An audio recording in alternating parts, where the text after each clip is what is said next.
Alex Pereira has done it again, another jaw-dropping moment in a career already etched in legend. Ruthless precision, unshakable composure, and the ability to rise when the lights burn brightest. That's what defines him. Every time Pereira walks into the cage, he doesn't just win.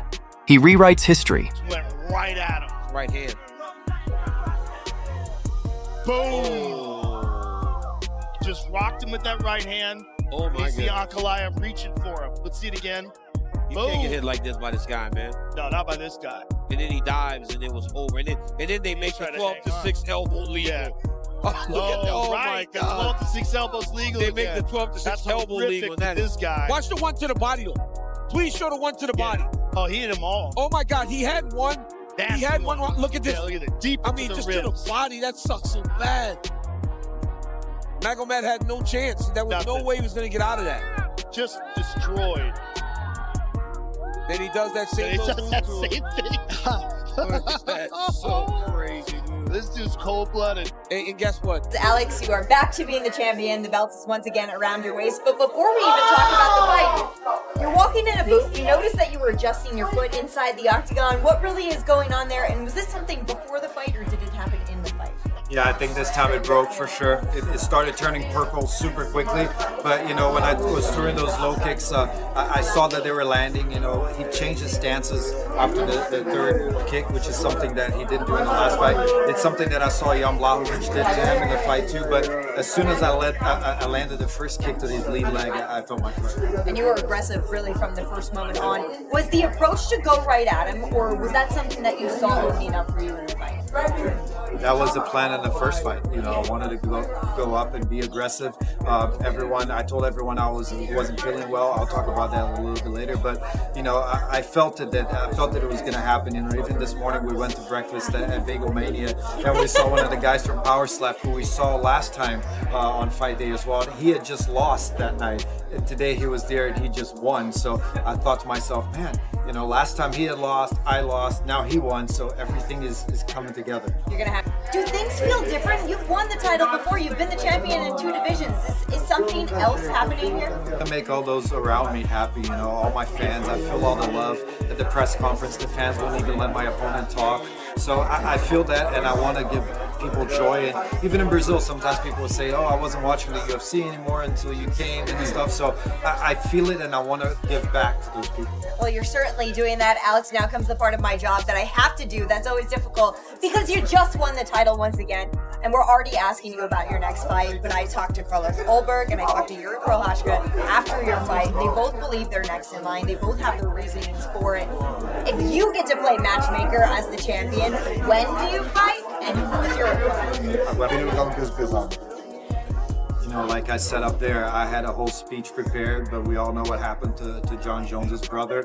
So it's not even right to talk about that, and we'll talk about that later. But the Brazilian powerhouse has done it again. Alex Pereira has reclaimed his light heavyweight throne in devastating style, obliterating Magomed Ankalaev with one of the most brutal knockouts of 2025. There was no warm-up, no slow burn, it's just cold, calculated violence. From the first bell, Pereira's trademark icy stare told the story.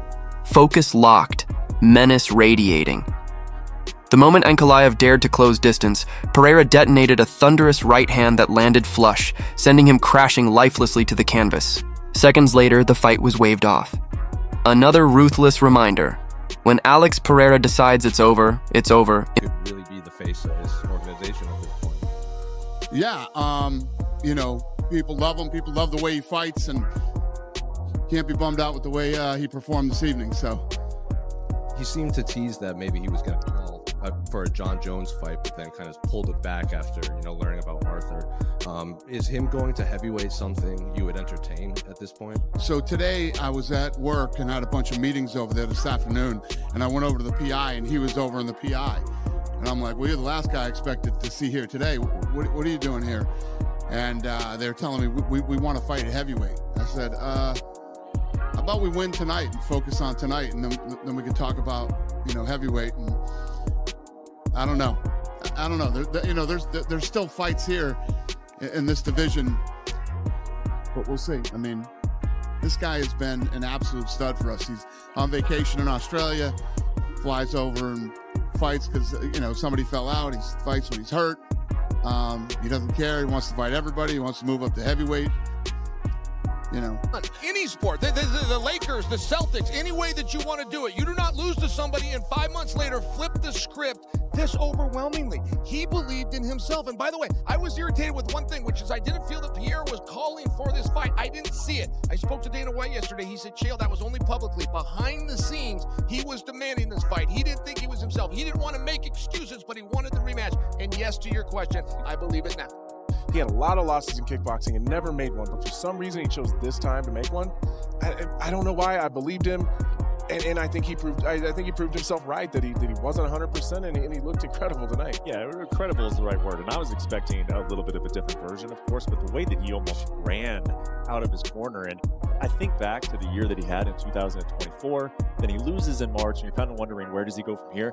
This just completely throws him back into that aura that he was in 2024. I think he's a bigger star, definitely a bigger star. I love that you brought that up. I mean, him and O'Malley have been bouncing back who the biggest star is, right? I'm taking Conor out because he's not currently licensed, but just to share with you, this fight was not the most anticipated fight of 2025, but I will tell you, coming out of this arena, I have had the great pleasure of standing here for 7 years with ESPN. I have never heard an arena the way that I heard them tonight. I have never heard a reaction. By the way, he got praised when he came in. They were booing Ankalaev. I mean, they got the fans. He's got this guy eating out of their hands. He's 37 years old. He's a middleweight, by the way. He's not any bigger now than when he was the middleweight champion. I'm still big on the idea of eventually seeing him at heavyweight. I gotta tell you, I'm drinking the Kool-Aid. The referee waves it off. Fight over. Alex Pereira is back on top, and the MMA world is losing its mind. Fans, fighters, and analysts are already calling this one of his most dominant performances to date. Pereira doesn't just fight. He erupts like a volcano, every strike carrying fight-ending danger. But this victory was bigger than the belt. It was redemption.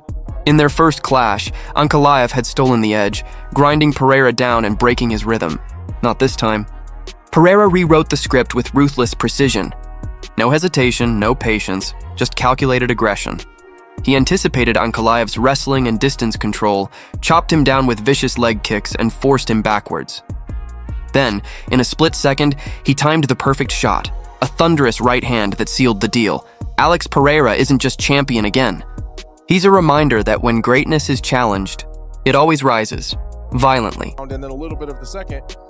And I felt like if I went back and did that again, I feel like I would do it differently. He had 25 minutes of content with the educated striking game that he has. I wasn't surprised that he pushed him back. I was surprised that he ran into the fire like that because he usually kind of starts slow. They're now 1-1. If we were to accept what happened in the previous fight, we would be discussing a trilogy. We're not. We're even looking at Prochazka, who's 0-2, who got beat up for 2 rounds tonight. We're discussing that he goes in. The reason I share that, well, we did not ask for this fight. Dana White said, I want the 2 right guys to fight.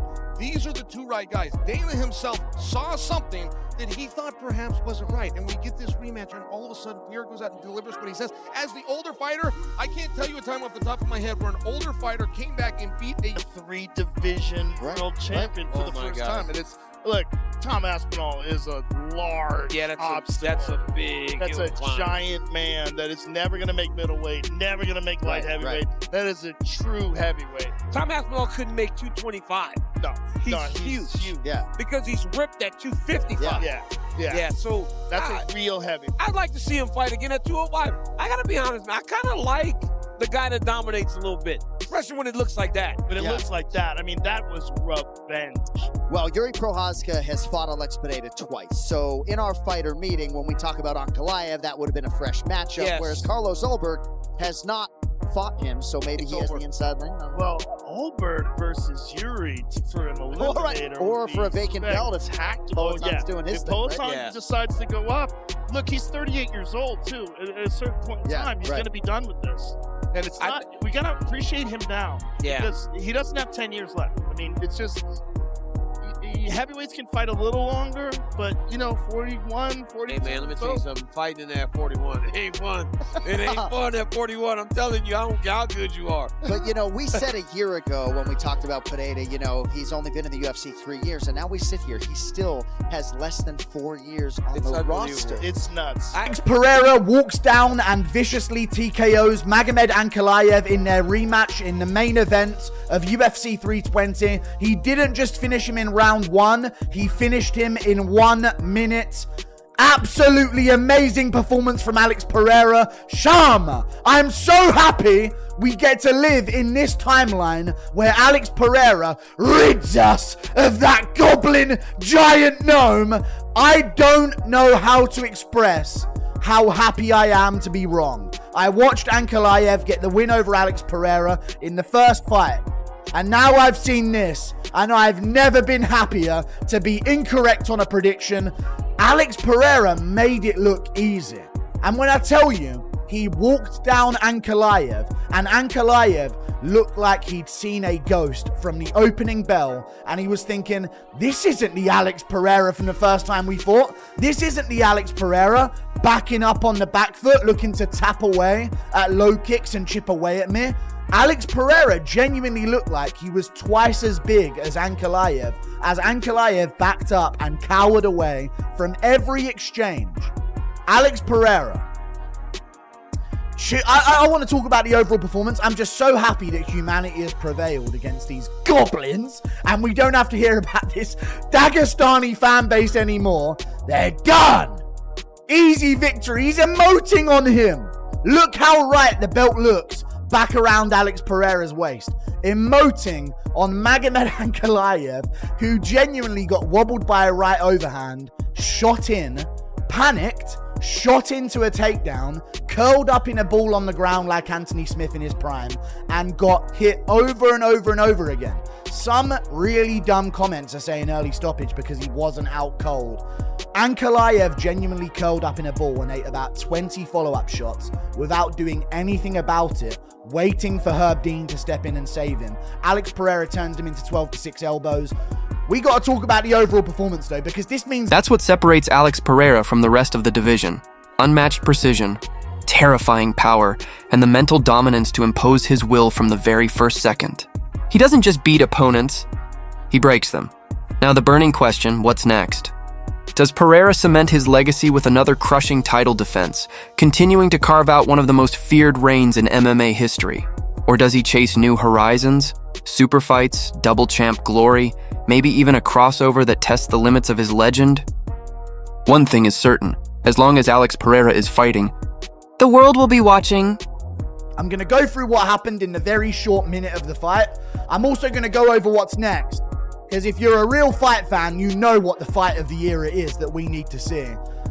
Alex Pereira's got to move up. If Tom Aspinall defeats Cyril Gane at UFC 321, by KO in the first round as well, just to add some extra hype, Alex Pereira's got to move up to heavyweight and try for a third belt at the White House in 2026. Him versus Tom Aspinall. Tom Aspinall versus Alex Pereira at the White House, June 2026, International Fight Week. Third belt for Alex Pereira on the line. Potential GOAT status for Alex Pereira on the line as well. Tom Aspinall gets the super fight. This is the fight of the modern era of combat sports. Alex...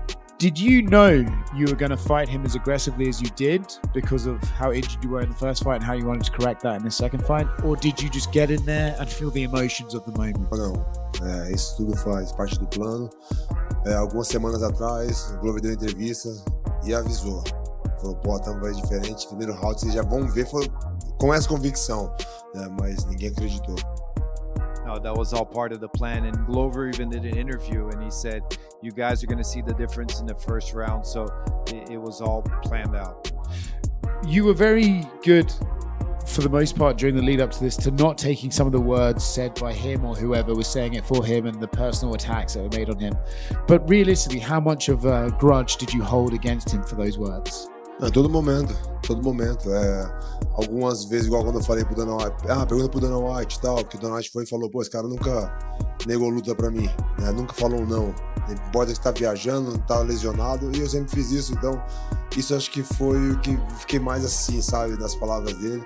E falando também, tipo, pô, da borracharia, queria voltar pra borracharia. Então, tipo, ele tava tentando falar algo pra se promover, porque se ele não falasse isso, não falasse no meu nome, ele não conseguia chamar a atenção de ninguém. I don't let it really affect me, you know, and that's why I even said, you know, ask Dana in the press conference how many times I turned down a fight, and Dana said he's never turned down a fight, even when he's traveling on vacation, whatever it was. But he said a lot of things that I was going to go back and work at a tire shop, and just a lot of things through this whole time that he shouldn't have said. So I was going to ask you, in the face-off, you were caught on camera saying, I don't want to go back to the tire shop. Obviously, the people who followed your story understand the significance of that. But for those who don't, what is the significance behind those words, and why did you feel you had to tell him that at that moment? Para me lembrar depois, né, eu joguei um pouco de responsabilidade, né, para mim mesmo, né, que eu ia lembrar disso, porque eu já falei algumas vezes antes, né, me perguntaram, né, pô, como que você conseguiu ser esse cara que você é hoje e tal. Eu falei, pô, eu não tinha um plano B, eu tinha que lutar, e eu falava que eu não queria voltar pra borracharia. Então eu repeti essa mesma frase para ele, para lembrar que eu não queria voltar para borracharia. I wanted to remind myself of that. I wanted me to remember that moment and kind of put that responsibility on me of not wanting to go back to the tire shop, because a lot of people ask, you know, how'd you make it from, you know, the tire shop to being a world champion? And it's what I've told myself all along, that I wasn't going to go back to that. So I wanted to remember that. Mas eu vou pro Brasil e eu vou voltar na borracharia, mas com esse cinturão aqui, ó. But I'm going to go to Brazil and I'm going to go to the tire shop, but I'm taking this belt right. It's what sets Alex Pereira apart from everyone else in the division. That deadly blend of precision, power, and icy composure. But now the question looms, what's next? Some fans are demanding a trilogy war with Ankalaev, a chance to put the rivalry to rest once and for all. Others are pushing for something even bigger. Pereira taking the ultimate leap to heavyweight, chasing history as one of the few to dominate across multiple divisions. Not only does he emote on Ankalaev afterwards and treat him like it was a walk in the park. A walk in the park. Let's talk about what really happened here. He started the fight and he's going inside low kick. Something that he did not do once or that much in the first fight between them. So you know what? The narrative from Pereira was, I was injured the first fight. That was the worst version of me that's ever showed up. And I was thinking, that's what all fighters say though. They're not just going to admit that the other guy's way better than them. So I was thinking, all right, Alex Pereira, these are excuses, but they were definitely legitimate excuses, because he went shin to shin with Ankalaev, like Jan Blachowicz did. Remember, Ankalaev's a southpaw, as he is in this stance here. And what you may notice is, he's not a southpaw here. And that's what it came down to. In the last fight, Ankalaev could remain southpaw for nearly the entire time. That's where he's comfortable, and that's what gives Alex Pereira problems. And Pereira was trying to do lead low kicks on Ankalaev's calf, and they weren't having nearly as much of an effect.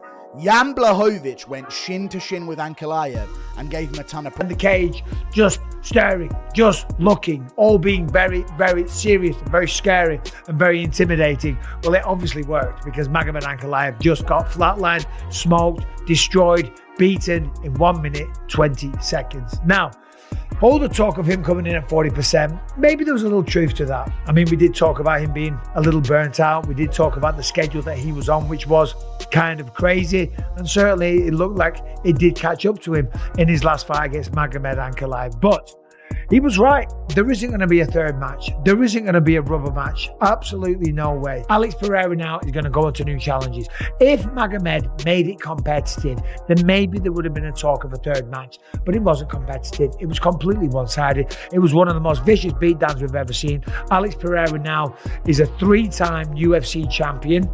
No UFC champion has ever lost a belt like that and then came back and got it in quick fashion and made it that easy. No champion's ever done that before, losing the belt and coming back again like that. And then when you look here at the record of Alex Pereira and what he's achieved, Joe Rogan and DC, they were talking about this all night, but it is insane. Picture it, Pereira versus Tom Aspinall, Pereira versus Jon Jones. These aren't just fights, they're blockbusters that could shake the entire sport to its core. And for Ankalaev, this loss is more than a setback. It's a brutal reminder of just how destructive Pereira is when he's locked in, focused, and at the peak of his powers. Oi! Oh! Take your time. Yep, find your shots. Find your shots. Damn! That's all he had to do, guys. That's all he had to do the first time they fought. Alex Pereira to give him an opportunity to actually get into the fight. Ta-da! Ta-da! Ta-da! Fraud check? Oh, come on, boys. Stop with the fraud check. He finished it too early for my parlay. Sorry. That was probably the shortest title reign. No, I think GSP. I think Matt Serra was. Chama's back, boys. Chama's back. I'm not gonna lie to you guys. I would fight Jiri Prochazka, then fight maybe the winner of Sorgan and Tom Aspinall and be done. Just be done. He went from champion to unconscious in under 2 minutes. But let's be clear, Magomed Ankalaev is no easy opponent. He's one of the most durable, well-rounded fighters in the UFC, and he'll surely bounce back. Still, tonight he learned a brutal truth. Against Alex Pereira, one mistake is all it takes. The MMA world can't stop buzzing. Some are calling Pereira the scariest striker in UFC history. Others are already placing him among the top 5 pound-for-pound fighters on the planet. From middleweight glory to light heavyweight dominance, Pereira is rewriting UFC history in real time. If there's one takeaway from this night, it's simple. Alex Pereira isn't just a fighter, he's a destroyer. And every contender at 205 pounds should be terrified of what comes next.